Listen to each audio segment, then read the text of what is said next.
Hey there. No problem. Anything? Nope. Nope. Any? Nope. Nope. Nope. Nope. No. No. No. No. Any? Sorry, I don't have one handy.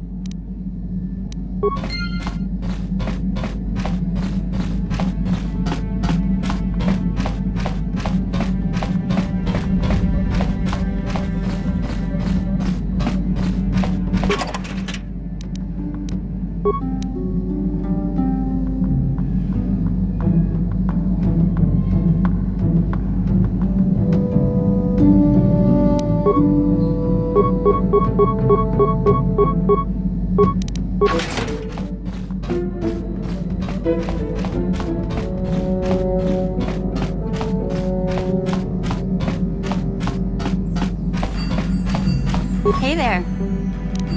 No problem. Any? No.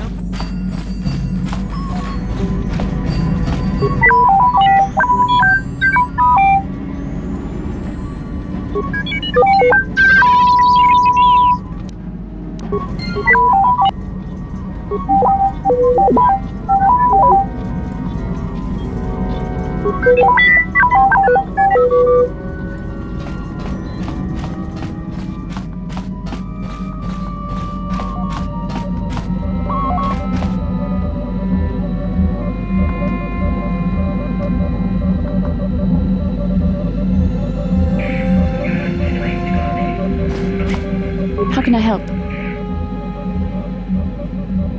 It was less of a dream and more of a vision the two of us shared. But I am certainly willing to answer any questions the Jedi Council did not. Are you wondering why we shared the vision? Or why we even received it in the first place? To the first, I can only repeat the answer that the Council gave us. Our fates are linked, and for two as strong as we are in the Force, that amounts to a near-physical bond. As to the second, I truly don't have an answer for you. The Force works as it will, and perhaps we should be grateful for what we've been given. I don't know. Believe me, I certainly don't find the prospect of being joined to you enjoyable in any fashion. Please, forgive me. I did not mean to imply that you were repulsive in any sense of the word. That we shared something so personal is just not something I'm used to. What would you like to know? Perhaps because we desired to. Perhaps because they came to this planet and were strong enough in the Force to leave a trace.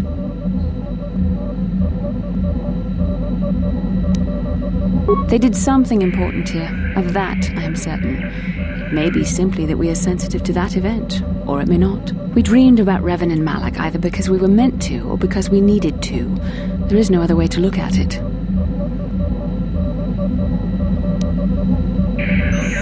I have no idea. It was obviously important, however. That is why we must investigate this further.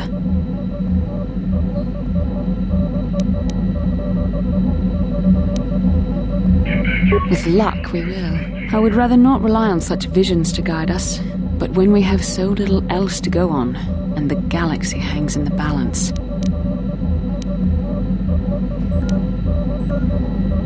And are you so certain that it is not you in my dreams? Regardless of which it is, our fates are linked. The vision was doubtless meant for us both. As you wish. We really should return our thoughts to business anyway. How can I help? I do? How did you know? A Kinrath pup. It most certainly is not.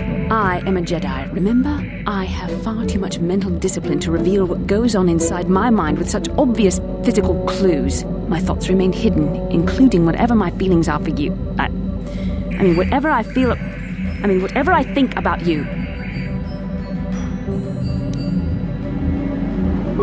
That is you... Why must you be so impossibly infuriating? You know very well what I am really talking about. I am referring to the bond between us, the one the Jedi Council spoke of. Our connection allows us glimpses into each other's mind. We can feel some of what the other feels, and what I feel within you troubles me. A Padawan must receive considerable training. They must learn to control their emotions and darker impulses. Often it takes years before using the Force can be considered safe. The fact that you are so strong in the Force and have had such relatively little training could have terrible consequences. For you, and for everyone around you.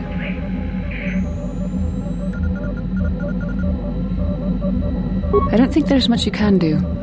If things were different, I would recommend several years of training under one of the Jedi Masters. But I fear that won't be possible. Thankfully, you've exhibited a degree of compassion and self-control up to this point. I sincerely hope you can maintain these traits in the future. We must all resist the influence of the dark side. It's everything we are fighting against. This is doubly important for you, with your natural affinity for the Force.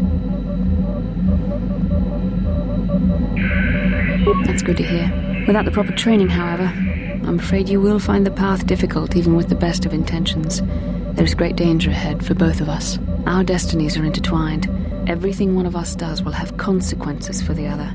Any reckless behavior on your part is likely to affect me as well.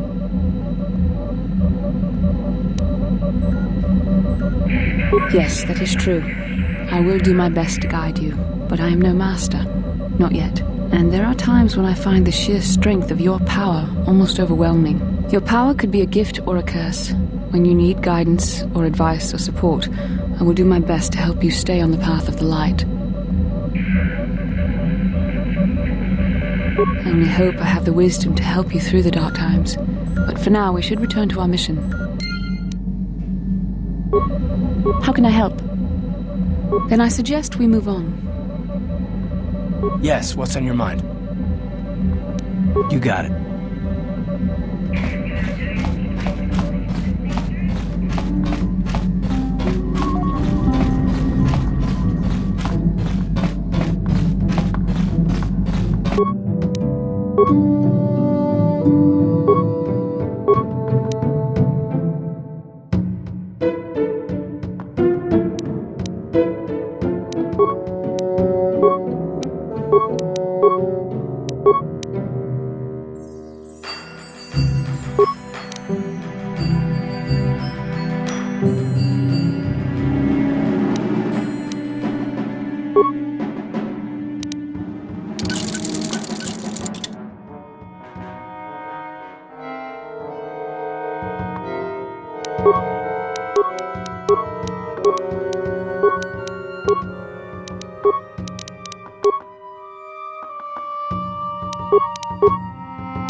Mission, is that you?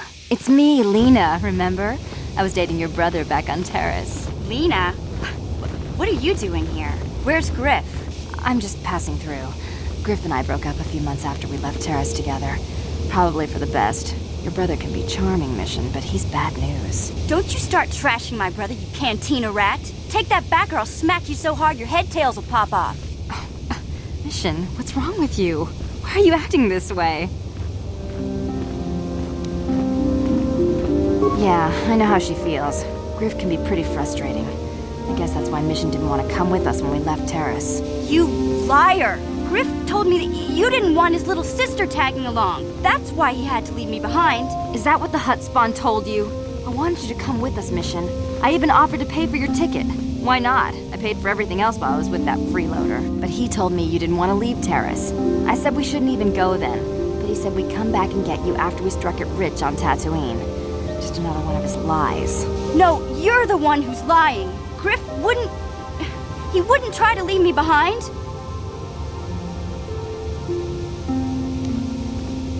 Think about it. If Griff wasn't trying to ditch you, Mission, then why didn't he tell you where we were going? After we left Terrace, he told me looking after you was holding him back. Griff's always looking to blame other people for his own problems. That's why he abandoned you. He did the same thing to me, too. As soon as I ran out of money, he started blaming me for all of his problems. Like it's my fault his get-rich-quick schemes never work out. Still on Tatooine as far as I know. Not that I really care anymore. And if Mission was smart, she'd forget about that no-good con artist. But Griff is my brother. I just can't pretend he doesn't exist. If he was here to defend himself, Lena wouldn't be saying all this bad stuff about him. Hey, if you want to talk to Griff, go ahead.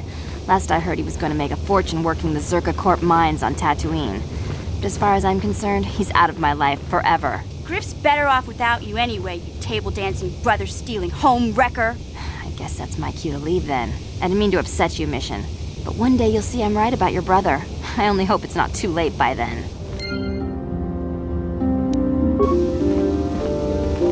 Hey there, what can I do for you? Don't tell me you believe Lena's lies. Griff might be working as a miner on Tatooine, but the rest of her story is Bantha Poodoo. You can't trust someone like her. At least Griff's free of her clutches. I'd like to go speak to the Zerka Corp rep on Tatooine if we have time. Maybe I can arrange to see my brother again. I just hope he's not in any kind of trouble when we do.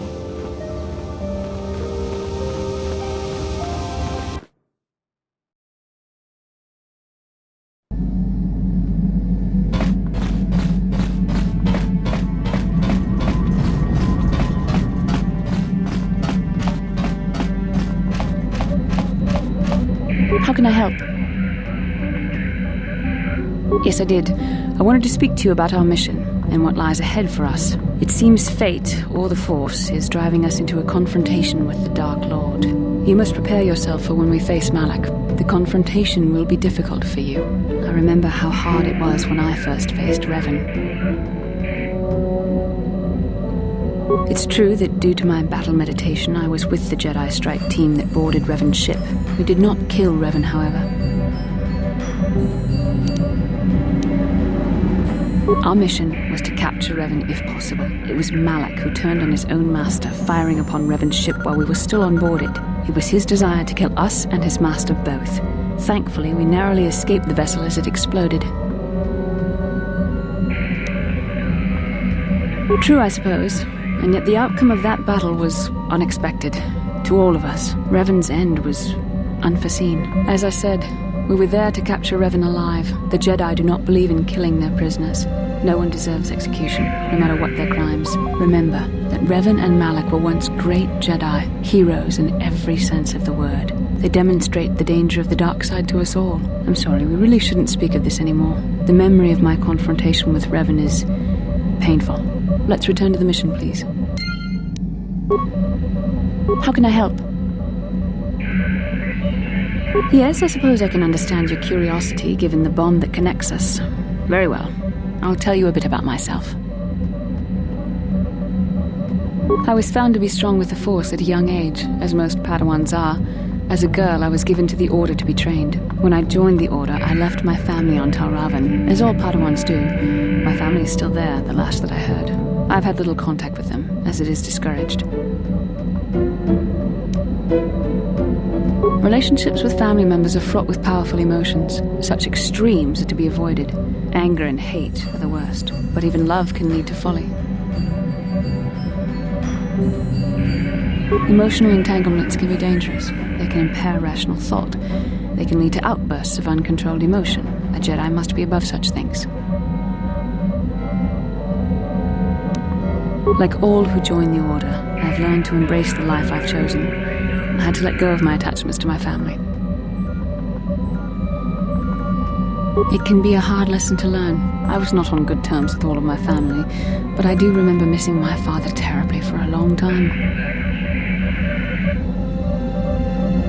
I was not on good terms with my mother. I was only a little girl when I left, but I was old enough to resent her and the way she treated my father. She pushed my father into treasure hunting. I spent all my young life on ships, traveling from one false lead to the next. She whittled away my father's entire fortune, and I hated her for it. I think she was relieved to give me to the Jedi, but my father was heartbroken. A child is too young to understand the sacrifices that must be made. It's better if they have no contact with their family once they're removed. Once I was older, I realized the wisdom of this policy. A Jedi must do what is needed, personal desires notwithstanding. Love can only obscure and confuse the matter. Even a Jedi cannot always control the feelings of the heart. We must do our best to guard against it, no matter what the cost. But some sacrifices are harder than others. I do not wish to discuss this anymore. I would rather return to our mission.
Lord Malak, the Star Forge is operating at 200% capacity, far beyond our expectations. I am more interested in the young Jedi Bastila and her battle meditation. Have you learned how she escaped the destruction of Taris? She was aided by Carth Onasi, a decorated war hero of the Republic and a legendary soldier. During the Mandalore Wars, he was honored many times for his bravery. You know this man? Yes, Lord Malak. He served under me when I still followed the Republic. You could say I was his mentor. Interesting. How did you acquire this information, Admiral? An eyewitness, Lord Malak. Calo Nord, a bounty hunter, was there when Bastila and Carth escaped the planet. Apparently, they left him for dead. A Jedi and a war hero. It's a wonder you survived the encounter. I am hard to kill, Lord Malak. Calo has agreed to help us capture the young Bastila for a very hefty fee, of course. But I assure you he is well worth the price. His reputation as a bounty hunter is well earned. Her companions are nothing to me, Calo. But I desire the young Jedi taken alive, if at all possible. Lord Malak, forgive me, there is something else. May we have a private audience away from the ears of the common soldiers? I trust you are not wasting my time, Admiral Karath. I promise you will be very interested in what Calo has to tell you about Bastila's other companions, Lord Malak.